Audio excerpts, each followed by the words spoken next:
man šķiet, mēs bijām vistrakākā klase un pat jautrākā un arī diezgan draudzīga. Ja, jo tas arī liecina, ka joprojām mēs uzturam ļoti draudzīgas attiecības.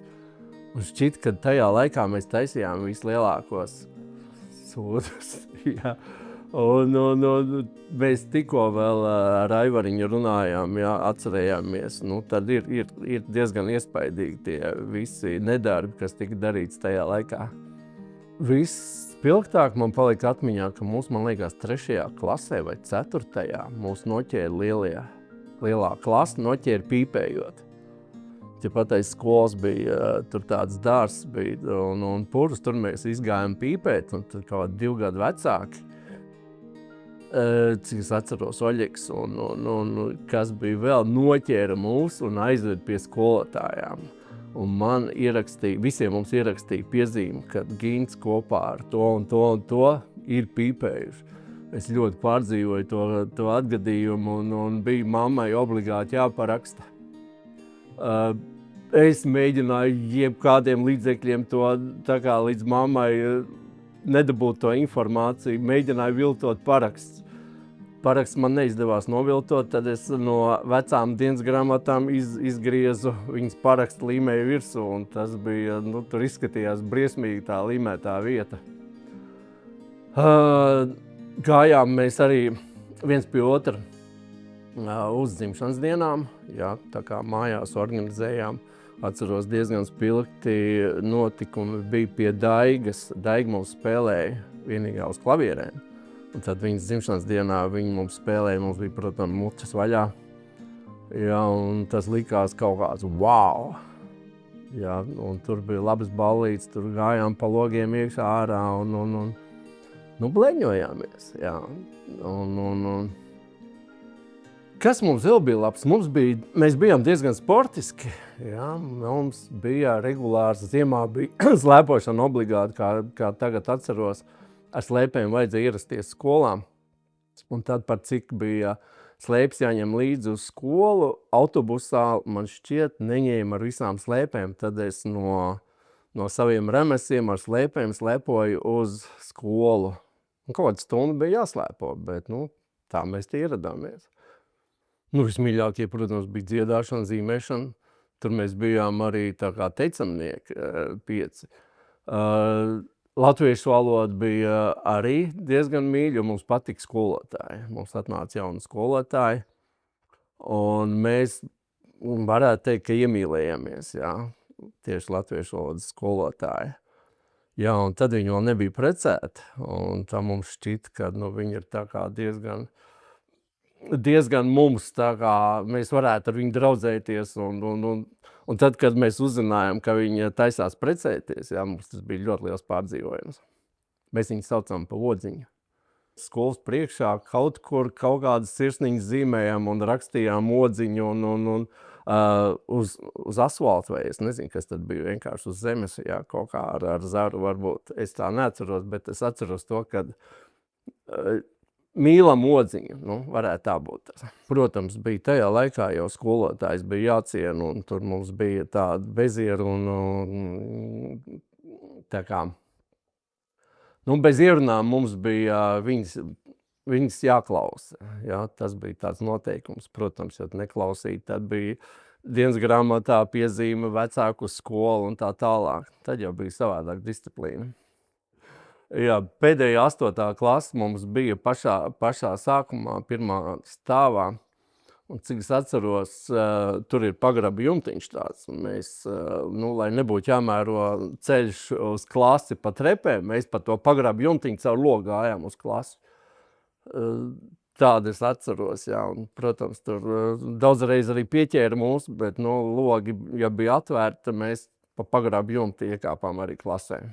Ļoti liela priekšrocība, kad arī logi bija zemi, jā, un tad visi izēja pa jebkuru logu, varēja izkāpt ārā un būt sētā. Visvairāk atceros, bija mums ķīmijas kabinetā bija loks. Vienā logā bija ventilators, to nevarēja atvērt, jā, bet nākošā logā tas bija atvērams, jā, protams, mēs tur maršējām iekšā ārā. Tas bija normāli. Tajā laikā tas bija absolūti normāli. Vēl es atceros, kā tāda bija toaletes. Aiz toaletēm bija tāds apakšā bedre un virsū ir tāds jumtiņš, jā, un uz tā mēs tur mūžīgi salīdām, tur skolotājs negāja, mazliet nesa no tās toaletes, bet tur mēs spēlējām uz naudu. Grabinājām, un tad bija mazas spraudzīņas, kur reizēm arī iekrīt tās kapeikas, un mēs varējām, bija tā, ka nevarējām dabūt ārā. Tad es zinu, ka kādreiz, ja kādam kaut kas pietrūkt, tad kāds ķeksēja ārā. Meitenes mums patika, bet patika mums klases vecākas tādas, jau kuras jau bija mazliet tā kā lielāks, un skolas garderobē, tad mēs viņas vaktējām. Protams, tad, kad viņas ienāca, tad mēs viņām klupām virsū, un viņas ar visiem spēkiem skrāpēja. Man joprojām ir ļoti daudz vietas, kur ir nagu nospiedumi, ja. Tiešām bija saskrāpēts rokas, bet tā bija ļoti laba izklaide. Pirmais iespējas, es tā pēc iespaidiem, kad ienākot vecajās klasēs, liekas, viss tik maziņš, tie griezti tik zemi. Bet tad likās milzīga klase, milzīgi augsti griezti, un tā pasaule bija pilnīgi savādāk. Atceros, vēl tajā laikā kurināja ar malku. Tas bija tāds šarns, kad ziemā tika kurināts krāsnes, un likās tā kā mājas sajūta jau bija. Un tagad, protams, viss ir modernizēts un ir pilnīgi savādāk, bet tas skolas siltums jau palika. Jā, starpbrīžos mēs gājām, mums bija jāstaigā pa gaiteni. Es nezinu, kā mēs varējām tur samainīties. Tagad, man liekas, 2 pieauguši cilvēki, tad normāli nevar, jā, bet tad mēs pa 2. Man šķiet, tad mēs visa skola riņķojām pa gaiteni. Starpbrīžos, jā. Absolūti pozitīvas atmiņas, absolūti, un vienmēr arī atceramies ar smaidu, un te pagāja visa bērnība, un tas ir tas skaistākais, kad viņa šeit ir ļoti skaista, un klase bija draudzīga, protams, mēs tur ķīvējāmies arī, bet mēs bijām draudzīgi, tā kā klases kolektīvs, mēs pat visi kopā esam bastojuši.